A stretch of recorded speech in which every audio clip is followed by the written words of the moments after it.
We have with us Ali K. Chishti, who is actually a PhD. So, Dr. Ali K. Chishti, who is a counterterrorism and security expert. Thank you so much, Ali, for joining us. I was reading about this news that Italy is also withering away from Israel. Meloni is a right wing conservative, not a left wing anti Israel voice. She was one of Israel's most reliable European ally, let's put it this way. When she suspends the defense MOU, what signal does that send to the remaining European center right that has been Israel's political shield? Is this a tipping point or an isolated incident triggered specifically by the Italian peacekeepers who were being fired on in Lebanon? I think it's a bit of both. I think we just need to go back. Do remember the Israelis have not only attacked Iran, but if you remember, the Israelis attacked Qatar. And I think attacking Qatar was a tipping point. I would call it more of a Stalingrad moment for Israelis when they attacked Qatar. It's only after the Israelis attacked Qatar, Saudi Arabia reached out to Pakistan for a defense agreement, which you see being invoked today. So you see Italy going back, reassessing, along with a lot of other European unions. To remember, of course, it was the French and, of course, other Spain to other European nations who actually accepted the two-state solution and, of course, gone to accept the Palestine as, of course, a state itself. So it's just not Italy, but of course it's a Europeans now realizing that, of course, Israelis have been not just been a proxy but a troublemaker, which are, not only embarrassing them, but of course had been responsible for putting their economic interest at risk, of course, in the Middle East and the Gulf. So Yeah. this is, of course, so the Italians, from my understanding, has seen this, of course, attack on Iran, and of course what has happened in Lebanon, and of course this irresponsible attitude from the Israelis of not actually adhering to, at times, the ceasefire which was brokered by the French and the Italians in Lebanon, and of course in any other countries, of course. So they've actually realized what the Gulf or the Pakistanis or the realized yesterday. So it's good that, of course, they realized and they're reassessing their strategic terms, and this tells How a much lot. of it This tells is a lot. how much of it is because of the public pressure? Because we've seen how the public opinion on Netanyahu and Israel has changed across Europe, across US. How much of it is a policy decision, and how much of it is the public-based sentiment? It's a bit of both. So you see, public is, of course, overwhelmingly, of course, against Israelis. But I don't think government, of course, adhere to Israel's, of course, to actually going ahead, breaking this, of course, strategic defense agreement And with defense some sort of agreements, yeah, that's my point. Israelis. Yeah. Yeah, but Israelis, so it's more to do with the policy decision, of course, with the Italians and major European countries now see, of course, Israel, or the proximity with Israel would actually come with a cost, which is economic cost. So a lot of the defense agreement, you see, Italians were, by the way, supplying nuclear submarines to Qatar. And if you all remember that episode in Qatar where, of course, the Indian sailors were caught. They were working on an Italian submarine. So you see, so we need to remember this, of course, this convergence of how any government which has actually now been considered close to the Israelis would be a security risk in the Middle East, or would put their economic stake at risk, be it trade, of course, or defense agreements. So it's the Middle East versus Israel now. Right. And that is, to me, it's more to do with politics and, of course, economics than anything else. Yes. What about Netanyahu? He announced 3 war aims publicly. 6 weeks in, none have been fully achieved. Iran is digging its missile launchers back out of the underground. We have seen the satellite imagery. And the regime is damaged, yes, but it's still governing and it's functional. Can Netanyahu manage these both internal and external dynamics past October elections? I think they would, and somehow, as long as the Americans are behind it, of course, the Israelis would show some teeth. I think there's but of course, I think there's a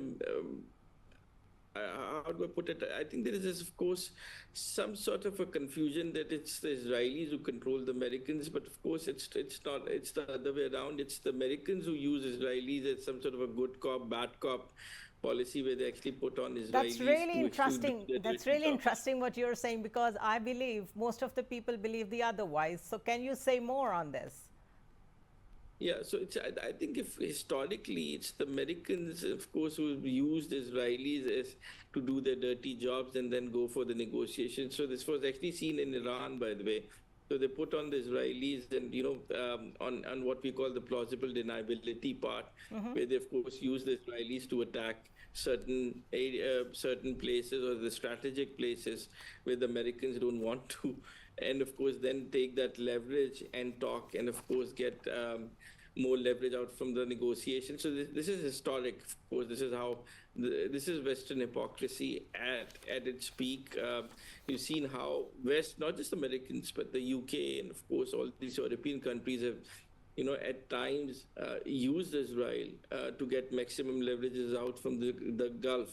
And apparently, the good part is, of course, that somehow the Gulf has realized that the Americans, or this proximity with the Americans or the Westerns, and of course, this convergence with Israelis are costing them. So I always say, of course, as I've said before, that somehow attack on Qatar was a pivotal point. By Israelis, and I call it the Stalingrad, as of course the Indian Stalingrad when it attacked Pakistan. I think the Israeli Stalingrad was, of course, attacking Qatar, and actually that somehow started this spiral, and of course they've gone into Iran not once but twice. I see, of course, at the same time, in long term, the Americans would be somehow ditching the Israelis, because they've become, I think the expiry date for the Israelis, or the American relationship is close, and I think At least the fractures are there. Let's put it this way. yeah, of course, and of course, and you see Americans distancing themselves from Israel's actions in Iran, and of course, you'd see this new negotiation which will be happening, inshallah, in Islamabad, of course, or anywhere, of course, it will be actually started by Pakistan. So you'd see the Americans want to de-escalate, the Israelis don't, but I have a hunch that, of course, it's the Americans using Israelis, not the other way around, and using it for the leverages. But let's just see what would happen. What is happening in Lebanon is shameful.